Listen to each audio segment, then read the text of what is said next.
সবাই বলে ভাই ভবিষ্যৎ ভাবা যায় কিন্তু দেখা যায় না। দেখতে পারিস না সেটা বল না। আমি কিভাবে আমার ভবিষ্যৎ দেখলাম সেটা আমি তোকে বলছি। আমার যখন ভাই কলেজ কমপ্লিট হলো, আমি একটা দাদার কাছে অ্যাডভাইস নিতে গেলাম যে এরপর কি। সে আমার একই ফিল্ডের, আর সে আমার 5 থেকে 7 বছরের বড়।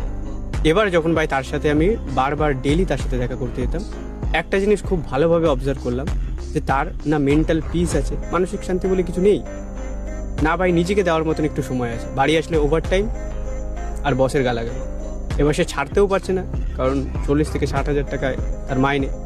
এবার আমি ভাই বাড়ি এসে ভাবতে শুরু করি যে আমি যে ভাই ফিউচার সেল, ভবিষ্যৎ নিয়ে লাফাই। আরে ওই তো আমার ফিউচার সেল, মানে ওই তো আমার ভবিষ্যৎ। আমি 81% স্টুডেন্ট আর ও 88% স্টুডেন্ট।